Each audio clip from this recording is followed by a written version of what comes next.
এখানে বসে আছি, আমাদের দায়িত্ব এই সরকারকে দীর্ঘস্থায়ী করার জন্য।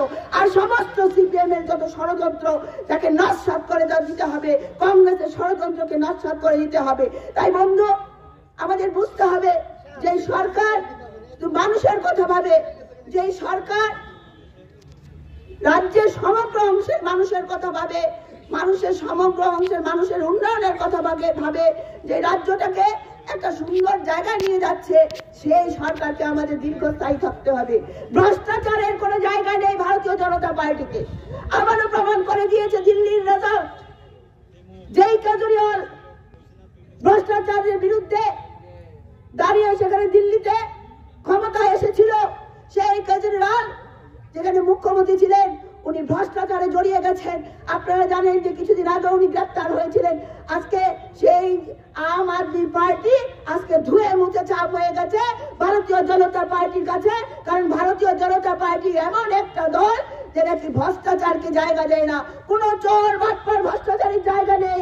আমাদের সরকার উন্নয়নের সরকার, আমাদের সরকার গরিব মানুষের কে এগিয়ে নিয়ে যাওয়া সরকার, আমাদের সরকার মহিলাদেরকে আত্মনির্ভর করার, আর্থিকভাবে স্বয়ং সম্পূর্ণ করার আমাদের সরকার, বেকারদের এগিয়ে নিয়ে যাওয়ার সরকার। তাই এই সরকারকে দীর্ঘদিন আমাদের ক্ষমতায় রাখতে হবে। তাই আমাদেরকে কোনো ষড়যন্ত্রে পা দিলে চলবে না। কোনো ধরনের নিজেদের মধ্যে কোনো ডিফারেন্স রাখবেন না, বিভাজন রাখবেন না।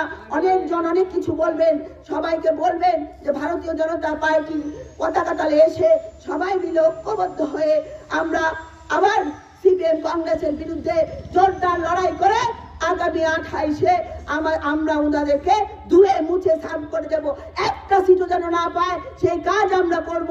গণতান্ত্রিক উপায়ে আমরা আমাদের কাজটা করব।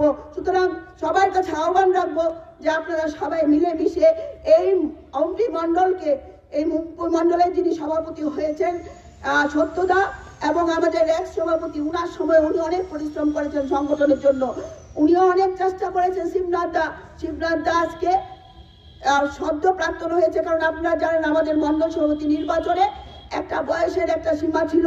এই বয়সের সীমার কারণে আমাদের শিবনাথ দা এখন মন্ডল সভাপতি থেকে প্রাক্তন হয়েছে এবং সত্যদা সেখানে মন্ডল সভাপতি হয়েছে।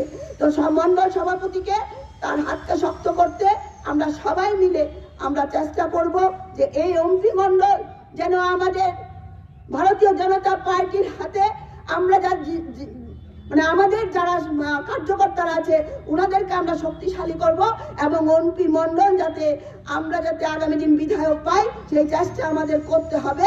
আমরা সবাই মিলে সেই কাজটা করব। তো আমি আশা রাখবো যে আপনারা সবাই মিলে আমাদের এই যশস্বী প্রধানমন্ত্রী নরেন্দ্র মোদীজির হাতকে শক্ত করবে। আমাদের রাজ্যের মাননীয় মুখ্যমন্ত্রী শ্রদ্ধেয় প্রফেসর ডক্টর মানিক সাহাজির যে নেতৃত্বে যে সরকার চলছে, সেই মানিক সাহাজি আমাদের মুখ্যমন্ত্রীর হাতকে শক্ত করবেন এবং এক ত্রিপুরা শ্রেষ্ঠ ত্রিপুরা গড়ার জন্য যে সংকল্প আমাদের সরকার নিয়েছে, আমাদের মুখ্যমন্ত্রী নিয়েছে, সেই সংকল্পকে আমরা সঠিকভাবে বাস্তবায়ন করতে হবে। তার জন্য সবার কাছে আমি সহযোগিতা আশীর্বাদ চেয়ে আজকের মতো আলোচনা শেষ করলাম। বন্দে মাতরম, ভারত মাতা কি জয়, বিজেপি জিন্দাবাদ।